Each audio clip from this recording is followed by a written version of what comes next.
So, as the Dallas Mavericks made it all the way to the finals last season, they did fall short of their goal, but just how good is this Mavericks team? Will they be able to make another push to the finals this upcoming season? Well, hey, only time will tell. But when looking at this team on paper and seeing how well orchestrated they look throughout the playoffs, it certainly leaves hopes that they will make it all the way back, but trust and believe it won't be easy. Sure, you're led by Luka and Kyrie, but with teams improving all over the league, it's not just going to be a cakewalk. Now with that said, the Mavericks also revamped their roster as they gear up to go into this 2025 season. Being led by Luka Doncic, he's not just the engine of this team, but he's the Mavericks' best player and is arguably the best player in the entire NBA. His ability to control the pace of the game and make high-level decisions under pressure is what makes him the most important piece to this offense. When looking at Luka, he's one of those players that can create something out of nothing, which opens up opportunities for everyone on the floor, and this directly helps him thrive in the isolation, where he led the league in ISO possessions per game, but it's truly his efficiency in doing so what sets him apart, as he has an effective field goal percentage of 53%, putting him in the 83rd percentile. Altogether last season, Doncic nearly averaged a triple-double, putting up 33 points, 9 rebounds and 9 assists, just showcasing that he can affect the game in every which way. If you watch Doncic operate on the court, you quickly understand why he's such a difficult cover. It doesn't matter who stands in front of him, as he has something he can serve for any matchup. Against bigger guys, he can choose the ISO before elevating over the top of them. Against smaller guys, he can bully them to the rack with a drive or a post-up. And against guys his size, he can get pretty crafty to create space and then knock down the bucket. All these ways of scoring is truly special, but if I had to highlight one of the main reasons he's so dominant and uplifted his team, well, it would be his elite skills in the pick and roll action. During the 2024 season, Luka initiated the pick and roll 10 times a game with an effective field goal percentage of 61%, which landed him in the 93rd percentile.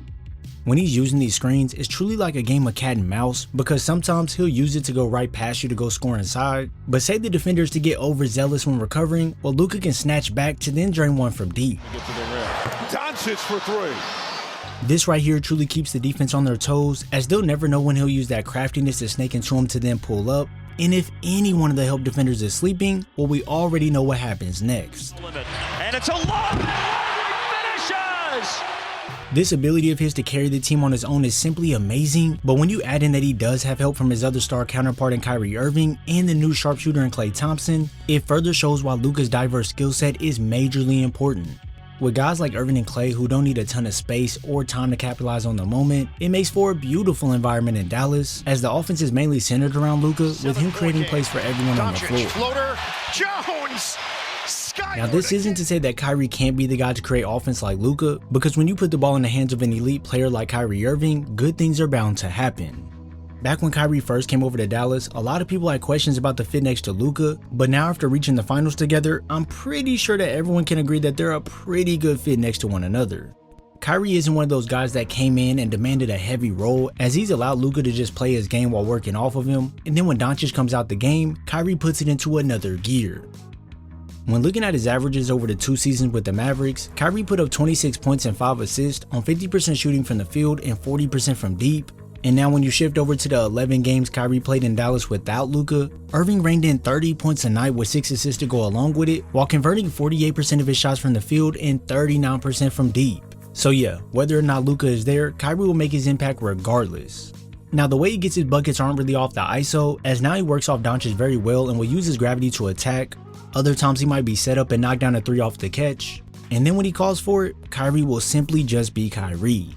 Having this playstyle versatility is huge when playing with a young phenom in Luka Doncic, because now instead of stunting his growth, it gives Luka a more reliable option to go to when the scoring load gets tough, and for Irving, it gives him a running mate who he can put the trust in to lead them until he needs to step up. These two on the court together truly showcase a different level of chemistry that you don't always find between two guards, but they definitely have figured it out. This right here alone should have Dallas fans at the edge of their seat, because although they didn't win the finals and it looked as if Luka was carrying the team on his back by himself, they now have another year under their belt and get to come back with a motivated mindset to get back to the finals and finish the job. A key thing that kept them from thriving in the finals was their lack of 3-point shooting and overall spacing on the floor at times, so grabbing the sharpshooter in Klay Thompson from Golden State was a huge move in my opinion. As a team, the Mavericks were ranked at 14th in 3-point percentage, only converting 36% of their shots, so to bring over a 38% shooter from deep who puts up 9 a game is going to be a game changer for this team. With Kyrie and Luka both being able to initiate the offense, no longer will it just be those two playing off one another, as now they have a lethal option in Klay Thompson who will make sure to make the defense pay when he's left open. When he was in Golden State, Klay was more an emotion offense and needed to move more without the ball to get open shots, but now here in Dallas, he literally just has to spot out where he's at and Doncic will find a way to get it to him. Now, does this mean that the off-ball movement will just stop? Nah, not at all. It simply just means that Klay will have a much easier time finding good looks on the court because he can still be his usual self and move around the floor to find those openings. But also, if he chooses to, he can take an easy day at work and just sit in that corner and be ready to light the defense up. Like, let's be honest, when you really think about the fit next to these guys, it pretty much explains itself. When you already have two stars who the defense will be locked in on, it'll automatically open up the game in totality for the third option, and when looking at the Mavericks, that guy just happens to be a sniper. This change in scenery shouldn't really be that hard for Klay to get used to, and I already know there's some people harping on his defense taking a major step back, and hey, I can't lie, it has degraded slightly from his peak years. So while he'll provide a major boost in the offensive firepower, Naji Marshall will come in and provide that needed boost in the defensive chamber. Last season with the Pelicans, Marshall did knock down 38% of his threes, which is something that will benefit the Mavericks, but the main thing that drew their attention was his ability to hold his own guarding multiple positions. With his 6'6", 220-pound frame, Marshall is able to be used as a 1-4 defender depending on certain matchups, which allows this Mavericks team to be more versatile with their lineups, and although he isn't going to be locking up Steph Curry or other elite players, you can for sure stick him on the secondary and or third option scorers to make it a tough night for him. In both the 2023 and 2024 season, Marshall was rated as an A- isolation perimeter defender, and when you pair that with an athletic big who may be right behind him in Dereck Lively, this is where things can get very scary. Not only do you have someone who can sit down and make you work hard for your shots, but now you're going to have another athletic body sitting in the paint waiting for you to come try it. Now everybody be honest, nobody expected a rookie to come in and make an impact like Dereck Lively did, and this right here is an extremely bright sign for this team. Lively not only came in and made a subtle impact, he was a key rotational player for this team, and was at times the reason they were able to win games. His athletic nature makes him a major threat on the offensive end when you pair him with Luka Doncic, as on all cutting layups and dunks, Lively connected on 80% of these, and out of his 79 alley-oops, he slammed down 88% of them. Getting a player like this is practically striking gold when you pair him next to Luka Doncic. The connection between these two makes life easier for both parties on the offensive side, and it also helps offset the lack of defense Doncic has, as now there's a solid backline rim protector. This versatility of Lively is what takes this Mavericks defense to a whole nother level, as his athletic frame allows him to match up with multiple defenders, and with that length as well, it makes him a tough guy to just exploit. It's pretty rare we see a rookie big man be able to hold their own when switching on the ball, while also being a solid rim protector, but hey, the Mavs have just that, and another guy that can pretty much do the same thing with more aggression, and that's Daniel Gafford.